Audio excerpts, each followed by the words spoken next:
Hello everyone, my name is Chetna Sugandhi. 9 अक्टूबर को ही GST के काफ़ी सारे नोटिफिकेशंस आ गए हैं जो कि हमें बहुत सारे चेंजेस के बारे में बता रहे हैं। ऑलरेडी जो जीएसटी की काउंसिल मीटिंग हुई थी, 54th काउंसिल मीटिंग, उसमें ये सारे चेंजेस को एक बोलते ना इंटीमेशन दे दिया था, बट ये सारे चेंजेस कब से एप्लीकेबल हो गए ये काफ़ी सारे लोगों को नहीं पता था, तो उसी के बारे में नोटिफिकेशंस आ गए हैं। आज के वीडियो में हम वो सारे नोटिफिकेशंस को कवर करेंगे एंड देखेंगे कि कौन से चेंजेस हुए हैं एंड वो कब से एप्लीकेबल है। तो चलिए स्टार्ट करते हैं।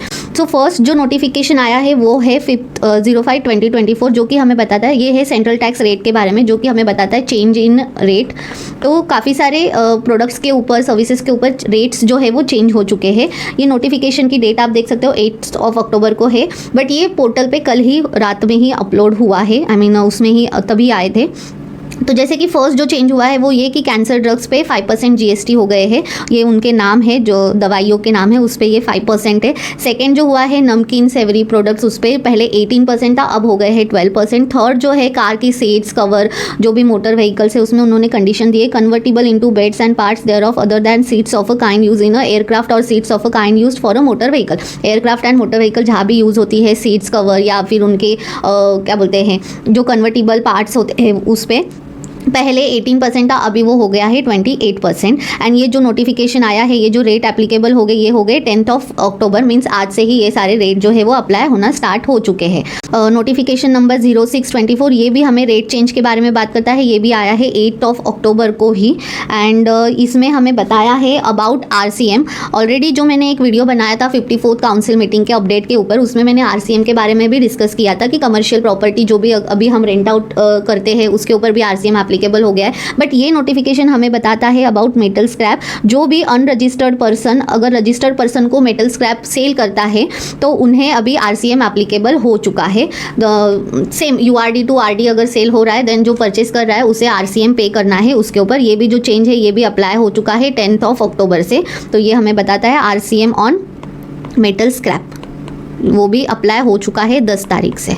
नेक्स्ट है सर्कुलर नोटिफिकेशन नंबर 07, ये भी हमें रेट चेंज के बारे में ही बताता है। ये भी 8 अक्टूबर को ही हुआ है। एक साथ में लगभग 8 नोटिफिकेशंस को रिलीज़ कर दिया है। अब ये हमें किस बारे में बताता है, ट्रांसपोर्टेशन ऑफ पैसेंजर विथ और without accompanied baggage by air in helicopter और सीट शेयर बेसिस। जैसे कि काफ़ी सारी जगहों पे जहाँ भी एयरक्राफ्ट या एयर से पैसेंजर्स को ट्रांसपोर्ट किया जाता है, फिर वहाँ पे कोई शेयरिंग भी होती है, तो उनके केस में भी चेंज हो चुका है। इसमें भी 2 कंडीशंस डाल दी गई है, जैसे कि provided that credit of input tax charge on goods used in supplying the service has not been taken. Means अगर कोई इस पे जो रेट है ये 5% लगाया गया है कि अगर कोई पैसेंजर को थ्रू एयरक्राफ्ट अगर ट्रांसपोर्ट करवा रहे हैं, फिर उसमें वो शेयरिंग बेसिस पे भी कर रहे हैं, तो उसमें भी जीएसटी अभी अप्लीकेबल कर दिया है एंड वो होगा 5%। एंड अगर 5% जीएसटी वो चार्ज कर रहे हैं तो उसमें एक कंडीशन डाल दी है कि इनपुट टैक्स क्रेडिट आईटीसी वो नहीं ले सकते। ये भी जो इफेक्ट, ये भी जो एप्लीकेबल होगा this into force with effect from 10 अक्टूबर, ये भी 10 अक्टूबर से ही अप्लाई होना स्टार्ट हो चुका है। नेक्स्ट है नोटिफिकेशन नंबर 8, वो भी हमें यूनियन टेरिटरी टैक्स रेट के बारे में बताता है। ये हमें क्या बताता है, इसमें काफ़ी सारे चेंजेस है, जैसे कि सप्लाई ऑफ सर्विसेज एग्जम्पशंस के ऊपर। ये जो नोटिफिकेशन है ये हमें काफ़ी सारे सर्विसेज में एंड गुड्स के ऊपर एग्जम्पशंस के बारे में बताता है, जैसे कि सर्विस बाय वे ऑफ। काफ़ी लोगों को ना कन्फ्यूजन था कि इस पर जीएसटी होगा नहीं होगा, तो उसके लिए ये नोटिफिकेशन में सारा कुछ क्लेरिफाई कर दिया है। Services by way of providing metering equipment on rent testing for meters, transformers, captions etcetera, releasing electricity connection, shifting meter services which are incidental or ancillary to the supply of transmission electricity board etc. utilities to their consumer.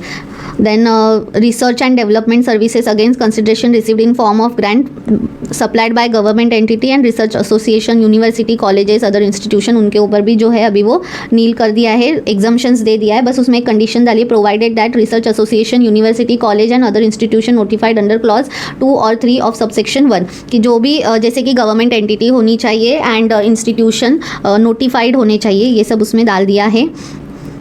Then services of affiliation provided by the central और state education board और council और any other similar body whatever name called to school establish. काफ़ी सारे university schools में देखा जाता है कि एफिलिएशंस होते हैं, बड़ी बड़ी जो यूनिवर्सिटीज़ है, जो नए नए कॉलेजेस आ रहे हैं, उन लोगों को एफिलिएशंस लगता है, तब जाके तो स्टूडेंट्स वहाँ एडमिशन लेंगे। बिकॉज एक अच्छे इंस्टीट्यूट एंड गवर्नमेंट बॉडी से अगर उसमें अफिलिएशन है देन वो बोलते हैं ना एक वैलिड माना जाता है किसी के भी करियर के लिए। तो उसमें भी अभी एग्जाम्शंस नील कर दिए हैं। तो जो ये नोटिफिकेशन नंबर 8 है, ये काफ़ी सारे सर्विसेज के ऊपर जो आज तक बहुत ज़्यादा कन्फ्यूजन में थे उसके ऊपर एग्जाम्शंस लेके आ गए हैं। काफ़ी अच्छा नोटिफिकेशन है, हमने ब्लॉग सेक्शन में डाल दिया, आप वहाँ से भी इसको डिटेल्ड में रीड कर सकते हो। नेक्स्ट जो नोटिफिकेशन है वो है again change in tax rate, ये भी 8 तारीख को ही आया था। एंड इसमें हमें बताया जा रहा है RCM on commercial property rent. कोई अगर अपनी प्रॉपर्टी को कमर्शियल पर्पस के लिए या कमर्शियल प्रॉपर्टी को कमर्शियल पर्पस के लिए अगर रेंट पे दे रहा है एंड अगर वो ओनर अनरजिस्टर्ड है, बट वो जिसे भी वो सप्लाई कर रहा है वो अगर रजिस्टर्ड है, देन उसमें RCM अप्लाई कर दिया है। Service by way of renting of any property other than residential dwelling any unregistered person to any registered person, ये भी 10 तारीख से होगा। मुझे काफ़ी लोग पूछ रहे थे कि आपने 54th काउंसिल मीटिंग का जो वीडियो बनाया उसमें तो बताया है कि इसके ये चेंजेस होने वाले, बट ये कब से होने वाले हैं हमें तो एक इनडायरेक्टली हमें पता था कि अगर काउंसिल मीटिंग सितंबर में हुई है तो चेंजेस जो है वो अक्टूबर में आ जाएंगे, बट उसकी डेट अभी स्पेसिफाई कर दी है 10 अक्टूबर से ये जो एप्लीकेबल है RCM on commercial property rent वो अप्लाई हो चुका है।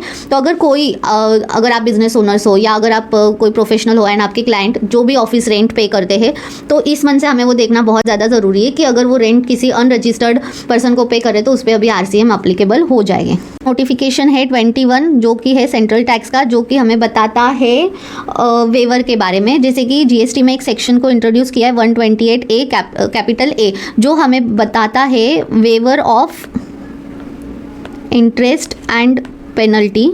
अगर किसी को भी सेक्शन 73 या 74 की अगर डिमांड आई है एंड अगर वो पर्सन टैक्स का उनका पेमेंट जो प्रिंसिपल अमाउंट है विदाउट इंटरेस्ट एंड पेनल्टी अगर बिफोर 31 मार्च 25 पे करते हैं, देन अंडर दिस सेक्शन उनके लिए जो इंटरेस्ट एंड पेनल्टी है वो वेवर हो जाएगा। तो इसकी भी टैक्स पेमेंट की जो लास्ट डेट है वो है 31 मार्च 25। इसकी भी जो प्रोसेस है एंड जो फॉर्म्स है वो अभी एप्लीकेबल हो चुके हैं। बस इसमें एक सेकेंड कंडीशन दी है, डेट अगर इन केस किसी को सेक्शन 74 की नोटिस मिली है एंड अगर वो उसे 73 में कन्वर्ट कर लेते हैं तो उनके लिए क्या ड्यू डेट होने वाली है, date ending on completion of 6 month from the date of issuance of the order by the proper officer redetermining tax under section 73। Means section 74 में उन्हें पहले ऑर्डर रिसीव हुई थी, बट उन्होंने अभी उस ऑर्डर को ऑफिसर से मिलकर 73 में कन्वर्ट कर लिया है। तो जैसे ही वो 73 में कन्वर्ट होगी तो उसके बाद में जिस दिन भी आपको ऑर्डर इशू होगी उस डेट से लेके विद इन 6 मंथ अगर आप टैक्स का पेमेंट कर देते हो तो आपको जो ये सेक्शन 128A है उसका वेवर आपको मिल जाएगा, आप एलिजिबल हो जाओगे। एंड अगर जिसको ऑलरेडी सेक्शन 73 में नोटिस आई है उनके लिए जो ड्यू डेट है वो है 31 मार्च 25। तो ये जो नोटिफिकेशन है ये इसके बारे में काफ़ी अच्छा नोटिफिकेशन है, काफ़ी बड़ा वेवर इसमें मिल रहा है। तो अगर किसी को भी इस सेक्शन में नोटिस आई है देन आप इसका ज़्यादा से ज़्यादा फ़ायदा ले, मैं तो यही बोलूँगी। एंड जल्द से जल्द अपने प्रोफेशनल से मिलकर ये काम जो भी है वो कंप्लीट करवाएं। देन नेक्स्ट नोटिफिकेशन है नंबर 22, ये भी सेंट्रल टैक्स का है। ये हमें क्या बता रहा है कि जिसके भी प्रीवियस 4 इयर्स के जो ITC थे जो कि उन्होंने क्लेम कर लिए थे लेकिन उसके बाद उनको नोटिस आई थी कि वो क्लेम नहीं कर सकते, जैसे कि सेक्शन 16(4) में हमें ITC उनके जो भी है उसके लिए नोटिस आई थी कि वो क्लेम नहीं कर सकते। तो अभी 54th काउंसिल में भी इसकी बात हुई थी कि सेक्शन 16 सबसेक्शन 5 एंड सबसेक्शन 6 को इंट्रोड्यूस किया है, ऐड किया है। एंड ये हमें क्या बताता है कि अगर किसी को फाइनेंशियल ईयर 17-18, 18-19, 19-20 एंड 20-21 ये 4 साल के अगर किसी के भी ITC है जो कि उन्होंने क्लेम कर लिए थे बिफोर 38 नवंबर 21, बट उसके बाद में उन्हें नोटिस आई एंड उसकी वजह से उन्हें GST पे करने के लिए आ रहा है। तो अभी ये नोटिफिकेशन में बताया है कि अंडर दिस सेक्शन वो इसका अभी ITC जो है वो रिक्लेम कर सकते हैं, अभी ये रिक्लेम कर सकते हैं। इसके लिए ऑलरेडी पोर्टल पे जो इलेक्ट्रॉनिक ITC रिक्लेम का जो लेजर है वो ओपन हो चुका है। इसके ऊपर मैंने डिटेल में ऑलरेडी वीडियो बनाई थी, वो आप जाके देख सकते हो। इसके लिए आपको proforma in annexure A of इसमें इसी नोटिफिकेशन में एनेक्स्चर A बताया कि आपको ये कैसे फिल करना है वो सब। The proper officer for carrying out आप इस नोटिफिकेशन को अगर आपको रीड करना है तो आप ये सेकंड पैराग्राफ से रीड कर सकते हो। The said person shall file electronically on common portal with a period of 6 months from the date of issuance of this notification and application for rectification of an order issued under section 73, 74 और section 107, 108। अगर कोई भी section, जैसे previous notification में भी मैंने बताया section 73, 74, वैसे ही 107 एंड 108 में अगर कोई ऑर्डर आई है, नोटिफिकेशंस आया है, इन चारों में से किसी में भी 107, 108 में वही कि आईटीसी के लिए एलिजिबल नहीं है, वही नोटिसेस आ रही थी। तो अगर आपके इस चारों सेक्शन में कोई भी केसेस चल रहे हैं देन आप इसमें आईटीसी एलिजिबल कर सकते हैं, यही हमें ये नोटिफिकेशन बताता है। तो आपको विद इन 6 month जो भी इसके कॉमन पोर्टल पे इलेक्ट्रॉनिकली फॉर्म अपलोड होने वाले हैं, जो अब आ जाएंगे, उसके बाद में आपको वो फिल करना स्टार्ट करना है, और वो भी विद इन 6 month ही आपको करना है। आपके जो भी फॉर्म्स आएंगे इलेक्ट्रॉनिकली, जब जैसे ही टैक्स पेयर्स पे उसे फाइल कर देंगे फॉर्म्स को, उसके बाद में विद इन 3 months ऑफिसर को उसे रेक्टिफाई करना ज़रूरी है। दैट मीन्स आपने फॉर्म फिलअप करके आईटीसी रिक्लेम कर दिए, तो जो भी ऑफिसर्स हो गए उन्हें जो नोटिस से जो ऑर्डर्स उन्होंने निकाले उसे रेक्टिफाई करना होगा। तो उस चीज़ का भी आपको ट्रैक रखना पड़ेगा। In form DRC 08 in cases where rectification of an order issued under section 73 और 74 the said made out. DRC 08 के थ्रू वो रेक्टिफिकेशन होगा and APL 04 cases where rectification order under section 107 and 108। अगर आपकी सेक्शन 73, 74 की notice है तो DRC 8 के थ्रू आपको वो रेक्टिफिकेशन फाइल करना है, एंड अगर 107, 108 के हैं तो उसके लिए APL 4 को आपको फाइल करना है। इसमें आपको एनेक्स्चर ए का फॉर्मेट दिया है, इसमें ये सारी डिटेल्स होगी जिसमें आपको आपकी डिटेल्स डालनी है। ये एक टेबल होगा जिसमें आपको बताना है ईयर वाइज कि कितना आपको आईटीसी आपने क्लेम किया है एंड आपको कितनी इंटरेस्ट एंड पेनल्टी डिमांड जो भी आपको आई थी उस सेक्शन में 73, 74, 107, 108 कोई भी अगर है कोई भी, तो उसका आपको इसमें पूरा प्रॉपर डिटेल को फिल करना ज़रूरी है। ये एनेक्स्चर आप एक बार चेक कर लेना, देख सकते हो। तो जिसको भी प्रीवियस 4 years के आईटीसी क्लेम करने के बाद नोटिस आई, ऑर्डर्स आई पे करने के लिए, तो ये भी अगेन एक बहुत अच्छा नोटिफिकेशन है कि आप उसको रिवर्स कर सकते हो, आपको कोई इंटरेस्ट पेनल्टी भरने की ज़रूरत नहीं होगी। Notification number 73 again central tax का, ये हमें किस बारे में बताता है? ये जो भी बताता है ये है GSTR 7 के बारे में। जो भी TDS ऑन GST पे करते हैं उन्हीं के लिए है, जिन्होंने भी June 21 onwards by the due date shall stand waived which is in excess an amount of 1000 rupees. जिनके भी TDS पेंडिंग है, GSTR 7 रिटर्न फाइल करना पेंडिंग है जून 21 ऑनवर्ड्स, उनके लिए ये एक वेवर लेके आए हैं कि उसमें जो भी लेट फीस लगी है उसका वेवर इसमें मिलने वाला है। तो अभी 1000 रुपीज़ मीन्स CGST 1000, SGST 1000।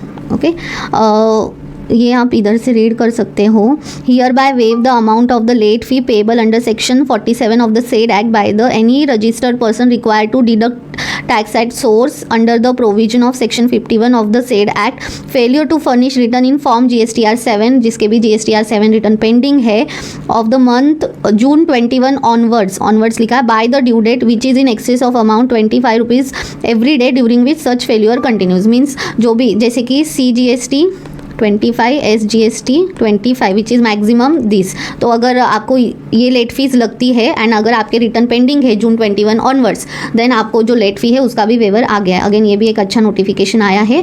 सो ये सारे नोटिफिकेशंस आए हैं 9 तारीख के डेट में, एंड ये जो भी एप्लीकेबल हो रहे हैं वो 10 अक्टूबर से। बस ये वाला जो है ये एप्लीकेबल होगा 1st day of November से। बस ये एक ही नोटिफिकेशन नंबर 23 है जो कि नवंबर से अप्लाई होगा, लेकिन बाकी के जो है वो सारे 10 अक्टूबर से ही अप्लाई होने वाले हैं। सो आई होप कि आपको ये सारे जो नोटिफिकेशंस के बारे में मैंने इन्फॉर्मेशन दी है ये अच्छी लगी होगी, हेल्पफुल होगी आपके लिए। आपको अगर ये वीडियो हेल्पफुल हो रही है तो आपके कॉन्टैक्ट में ज़्यादा से ज़्यादा लोगों तक ज़रूर शेयर करें, ताकि उन्हें भी पता चल सके कि डेली बेसिस पे GST इनकम टैक्स में क्या क्या चेंजेस हो रहे हैं। जैसे ही कोई नोटिफिकेशंस आते हैं मैं कोशिश करती हूँ जल्द से जल्द आप लोगों तक पहुँचाने के लिए। आई होप कि आपको ये वीडियो हेल्प करेगी। अगर वीडियो अच्छा लगे तो चैनल को ज़रूर सब्सक्राइब कर लेना। टिल देन खुश रहिए, हंसते रहिए। नमस्ते।